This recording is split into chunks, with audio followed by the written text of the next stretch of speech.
আপনি কি জানেন ইসলামে এমন একটি নামাজ আছে যেখানে একামাত দেওয়া হয় কিন্তু আজান দেওয়া হয় না? শুনে অবাক হচ্ছেন? আজকের ভিডিওটা শেষ পর্যন্ত দেখলে আপনার নামাজ সম্পর্কিত জ্ঞান এক ধাপ নয় কয়েক ধাপ বেড়ে যাবে ইনশাআল্লাহ। তো ভিডিওটি শুরু করার আগে অনুরোধ, আপনি আমাদের চ্যানেলে নতুন হলে সাবস্ক্রাইব করে পাশে থাকার অনুরোধ করছি। প্রশ্ন হল, কোন নামাজে আজান নেই কিন্তু একামাত আছে? অনেকে আন্দাজ করেন নফল নামাজ, ঈদের নামাজ, জানাজার নামাজ, কিন্তু সবগুলোর উত্তরই ভুল।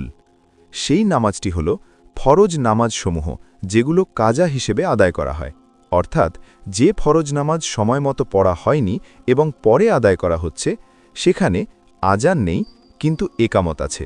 এটা কোনো মতামত নয়, এটা সহি হাদিস দ্বারা প্রমাণিত।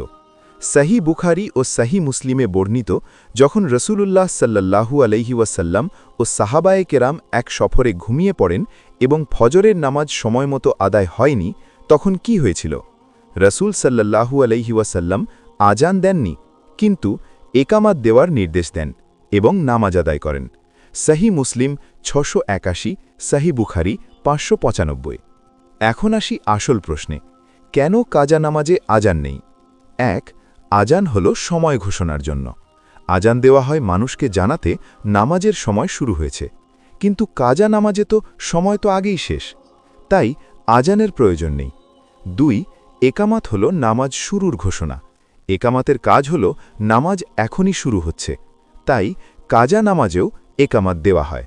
তবে একটি গুরুত্বপূর্ণ কথা, যদি কেউ একা কাজা নামাজ পড়েন, একামাত দেওয়া সুন্নাত, আর যদি জামাতে কাজা নামাজ আদায় করা হয়, একামাত অত্যন্ত গুরুত্বপূর্ণ, কিন্তু আজান নেই।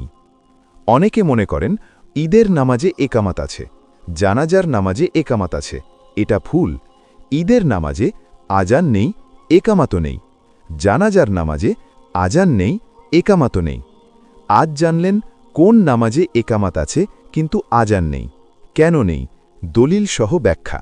ভিডিওটি যদি উপকারী মনে হয়, লাইক দিন, সাবস্ক্রাইব করুন, শেয়ার করুন, কারণ একটি শেয়ার হতে পারে কারো আমলের কারণ।